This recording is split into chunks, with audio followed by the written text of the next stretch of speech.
अस्सलाम वालेकुम।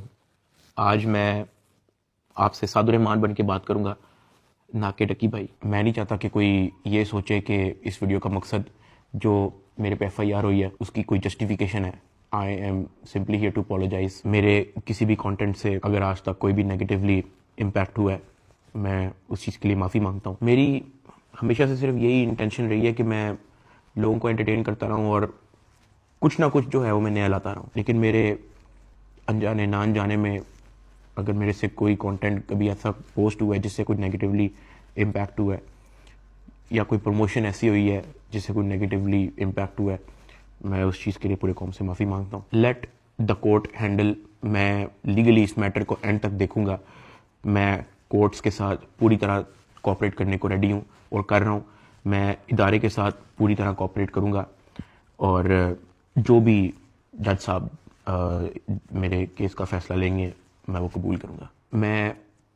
मेरा और मेरी फैमिली का जो 3.5 माह का एक्सपीरियंस है सिर्फ वो बताने आया हूँ। 16 अगस्त 2025 को जब मैं सो के उठता हूँ तो मैं बड़ा एक्साइटेड होता हूँ, क्योंकि हमने अपने दोस्त वगैरह मेहमान बुलाए होते हैं, हमने अपने घर में दावत रखी होती है, मेरे सब दोस्त आते हैं, बड़ा इंजॉय करते हैं, हम खाना शाना खाते हैं, गपशप लगाते हैं, मेहमान चले जाते हैं। उसके बाद मैं और रूब पैकिंग में लग जाते हैं, क्योंकि हमें मलेशियन गवर्नमेंट का एक इवेंट है, उधर से इनवाइट आया होता है कि डकी भाई आप आए, हमारे लिए कुछ वीडियोस वगैरह बनाए। पूरे पाकिस्तान से उन्होंने एक मेल और एक फीमेल को चुना है, जिसके अंदर मेल में उन्होंने मुझे चुना है। बाकी कंट्रीज से भी उन्होंने एक मेल एक फीमेल इनवाइट किए हुए थे और मैं बड़ा एक्साइटेड था कि पूरे पाकिस्तान के अंदर से उन्होंने एक बंदा चूज करना है और उन्होंने मुझे चुना। मैं बड़ा ऑनर फील कर रहा। हमने बड़ी जल्दबाजी में पैकिंग की, क्योंकि मेहमान आए होते हैं, हमें टाइम नहीं मिलता, और मुझे नहीं पता था कि जब हम पैकिंग करके अपने घर से निकलेंगे तो मेरी जिंदगी का सबसे मुश्किल वक्त शुरू हो जाएगा। मेरे वहमो गुमान में भी नहीं था कि मेरे साथ क्या होने जा रहा है। हम जब पैकिंग करके सामान गाड़ी में रखते हैं, गाड़ी हमारी एयरपोर्ट की तरफ चल पड़ती है। एयरपोर्ट पहुंचते हैं, हम सामान अपना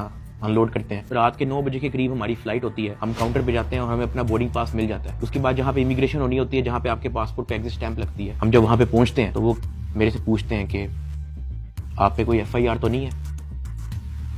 मैंने कहा नहीं। कहता आपका साइबर क्राइम में कोई इशू है क्या?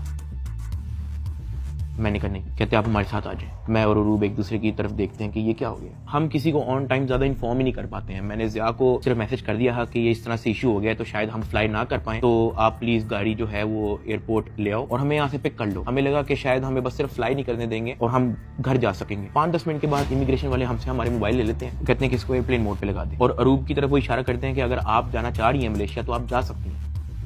अरूब ने कहा नहीं, अगर साथ मेरे साथ जा रहा है तो मैं चले जाती हूँ, वरना मैं इधर ही ठीक हूँ। शायद ये मेरी गलती ही, मुझे उसको जाने देना चाहिए था, क्योंकि उसके बाद जिस चीज़ से मेरी फैमिली ने गो थ्रू